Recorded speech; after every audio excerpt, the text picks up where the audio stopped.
കേന്ദ്ര അന്വേഷണ ഏജൻസികളെ ഉപയോഗിച്ച് വിവിധ ഇടപെടലുകൾ നടത്തി എതിരാളികളെ വേട്ടയാടുകയാണ് കേന്ദ്ര സർക്കാരെന്ന് മുഖ്യമന്ത്രി പിണറായി വിജയൻ പറഞ്ഞു. കേന്ദ്ര ഏജൻസികളെ ഉപയോഗിച്ച് ഭയപ്പെടുത്തി പണം വാങ്ങാനും എതിരാളികളെ വേട്ടയാടാനുമാണ് അവർ ശ്രമിക്കുന്നതെന്നും 121 രാഷ്ട്രീയ നേതാക്കൾക്കെതിരെയാണ് ED കേസെടുത്തിരിക്കുന്നതെന്നും CBI 124 കേസ് എടുത്തുവെന്നും ഇതിൽ 95% പ്രതിപക്ഷ നേതാക്കൾക്കെതിരെയാണെന്നും മുഖ്യമന്ത്രി പറഞ്ഞു. ലോക്സഭാ മണ്ഡലങ്ങളിലൂടെയുള്ള മുഖ്യമന്ത്രിയുടെ പ്രചരണത്തിന് തുടക്കം കുറിച്ചുകൊണ്ട് നെയ്യാറ്റിൻകരയിൽ സംസാരിക്കുന്ന വേളയിലാണ് അദ്ദേഹം ഇക്കാര്യങ്ങൾ പറഞ്ഞത്. കേന്ദ്ര ഏജൻസികളെ ഉപയോഗിച്ച് കേന്ദ്ര സർക്കാർ പണം വാങ്ങുകയാണെന്നും സ്റ്റാൻഡിഗോ മാർട്ടിൻ 1368 കോടി രൂപയാണ് ഇതിന്റെ ഭാഗമായി ബോണ്ട് നൽകിയതെന്നും ഇതിൽ 50 കോടി രൂപ കോൺഗ്രസിന്റെ കയ്യിലായിരുന്നുവെന്നും അദ്ദേഹം പറഞ്ഞു.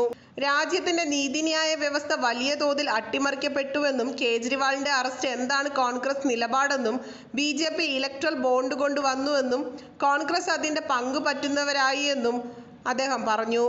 അതേപോലെ എവിടെയാണ് BJPയുമായി കോൺഗ്രസ് വ്യത്യാസമെന്നും മുഖ്യമന്ത്രി ചോദിച്ചു. ഇലക്ട്രൽ ബോണ്ട് അഴിമതിയാണെന്ന് പറയാൻ ഇടതുപക്ഷമേ ഉണ്ടായുള്ളൂ. അതിനെതിരെ CPI പോലും നിയമ നടപടി സ്വീകരിച്ചു. അഴിമതിയാണെന്ന് കോടതിക്ക് ബോധ്യമായതിനാലാണ് എതിരെ വിധി വന്നതെന്നും BJP പണം സമ്പാദിക്കാനുള്ള മാർഗമായാണ് ഇതിനെ കണ്ടതെന്നും ഇപ്പോൾ ജനങ്ങൾക്ക് എല്ലാം മനസ്സിലായെന്നും അദ്ദേഹം പറഞ്ഞു. മനീഷ് COCയെ അറസ്റ്റ് ചെയ്തപ്പോൾ കേജ്രിവാളിനെയും അറസ്റ്റ് ചെയ്യണമെന്നായിരുന്നു കോൺഗ്രസ് നിലപാട്.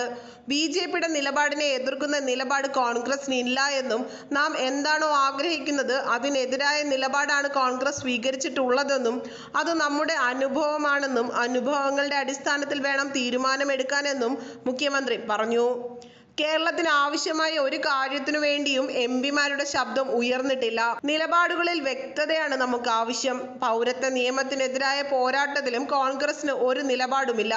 പൗരത്വ ഭേദഗതി നിയമത്തിനെതിരെ ചോദ്യം ചെയ്യാൻ 18 പേരിൽ ആരെയും കണ്ടില്ല എന്നും ആലപ്പുഴ MP ആരിഫ് മാത്രമാണ് പൗരത്വ ഭേദഗതി നിയമത്തിനെതിരെ അന്ന് പ്രതികരിച്ചതെന്നും ആലോചിച്ച് നാളെ പറയാം എന്നാണ് അഖിലേന്ത്യാ പ്രസിഡന്റ് മാധ്യമങ്ങളോട് പ്രതികരിച്ചതെന്നും മുഖ്യമന്ത്രി പറഞ്ഞു.